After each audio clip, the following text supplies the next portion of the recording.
here to talk about your new film, Land of Bad. Now, this is an idea that I think I'm right in saying you've been working on since you made The Signal. What was it about now that kind of made it finally the right time to tell the story? Movies are tricky. You never know. You kind of never know when something's gonna finally go. It sort of takes so many little elements coming together, and in this case, it was getting Russell Crowe on board. Of course, that really pushed it over the top and got it going.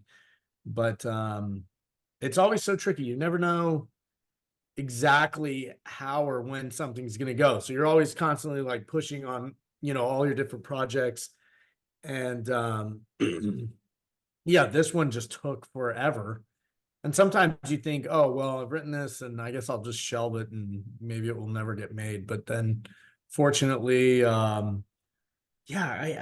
I'm like trying to remember. I was busy doing some other movies, and then there was a little bit of a lull, and we were looking at everything. And my co-writer, who I had one of the writers on The Signal, was just saying that, what if we he kind of had a little bit of a production plan of like, what if we went and shot in Australia, and we were kind of putting it all together. It just seemed like, oh man, maybe this will really work. Um, so I called Russell, or actually texted him, and because we'd heard he'd read it. We'd sent it to his agent and whatnot, and we'd heard he'd read it and he liked it. And what was funny is I texted him. He was like, "I don't know what you're talking about, Will, but it's good to hear from you."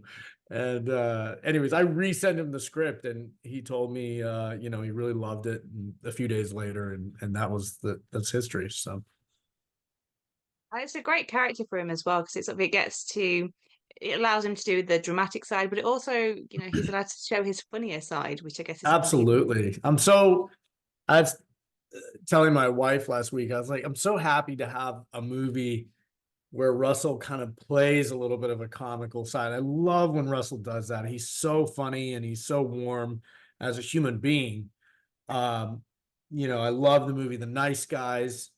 That's actually when we really met back then. Um, and it makes me so happy to have a movie where he's able to kind of like play with a character like that and just create and really add, to a semi crazy, sometimes dark movie, um, a lightheartedness and a sense of warmth. So really, really, yeah, he created such a fabulous character. And there's a rich landscape of war films. Where do you see Land of Bad sort of fitting in amongst that? Oh my gosh. I don't know. I was reading somebody's review and they were saying that, which I should never do, but somebody was like, oh, there's tonal whiplash, or and I'm like, I don't know.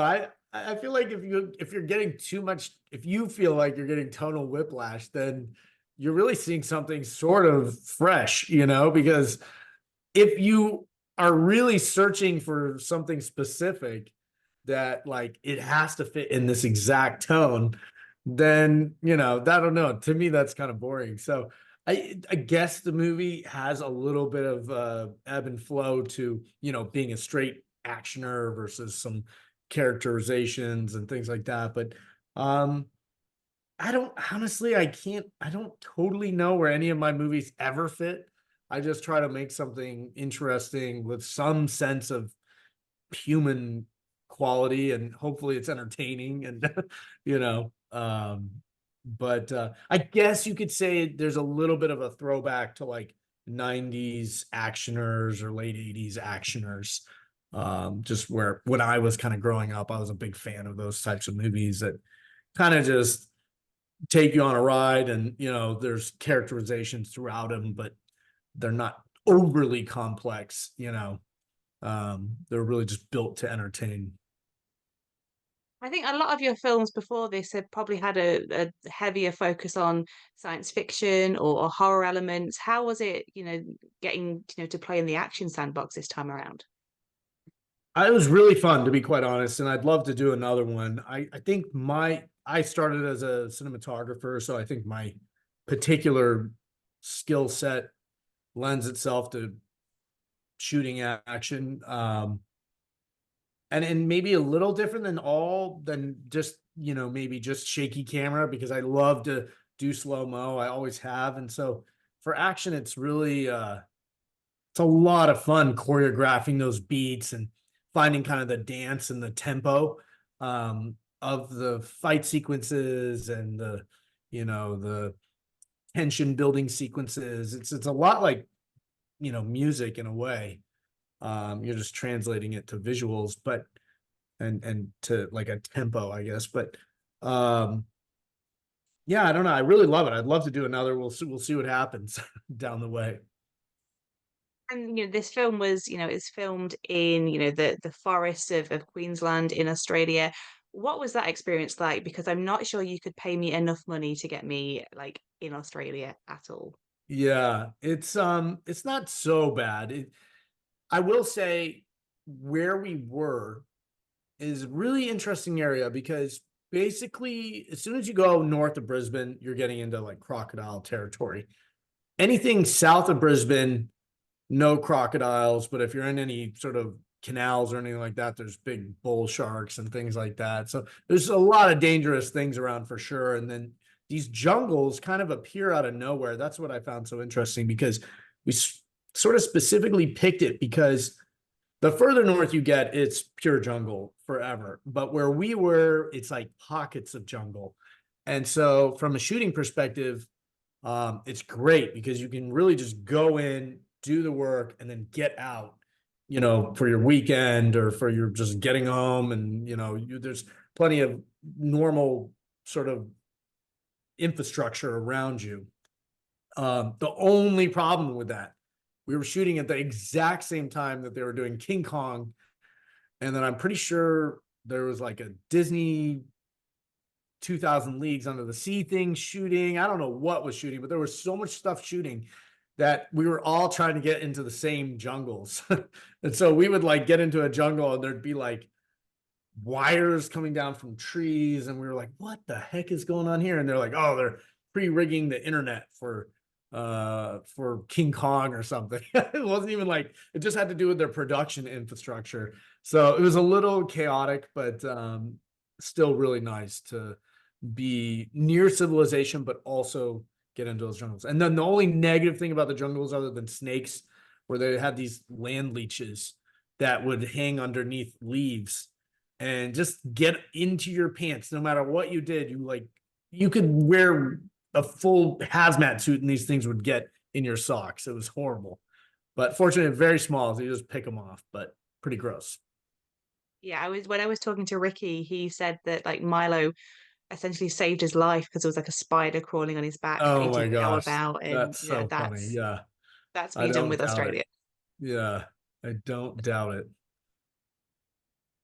And I guess with the film, coming out in the UK, why do you hope that people, take a chance on this film? What do you hope that they get from this that maybe they aren't getting from other films out there? I just hope they have fun with an original sort of fun thrill ride that really just, it can be extremely tense, but also humorous at times. And for people who are a fan of like the action, war movie genre, or even just a fan of like our great cast that we had, whether it's Ricky or Milo or Luke or Liam or Russell, it's just a fun throwback a little bit to movies that I grew up loving. So I hope people find a way to resonate with that. And just, in today's marketplace, you kind of like, you never totally know what you're going to get, but sometimes you're like, it's kind of the same thing. So hopefully this is just a fresh new thing for people to see. And obviously, this film took a while to come out. Have you started to think of what might be next? Is there something, from a few years ago again that you're bringing back, or are you working on something entirely new? Oh, always, always, always, always working. So that's the problem when you're a writer. You like never writer director. You're always like, even if you're hired to direct something, you always have those things that you're writing, and you like never. The only problem with being a writer is there's never like you never go home and just like turn off the work switch. You're like you're making dinner and you're like, oh shoot, I gotta fix that, or that plot point doesn't work for that, or I need a mechanism for that. It's like writing, you're like constantly in it. So yeah, I'm always working on a few things. I think I have a movie going this fall that I won't jinx, but should be a really fun one as well. So sort of a detective noirish thriller. So we will see. Fingers crossed. Yeah, well, I wish you best of luck with that, and best of luck with Land of Bad's release over here. Thank you so much.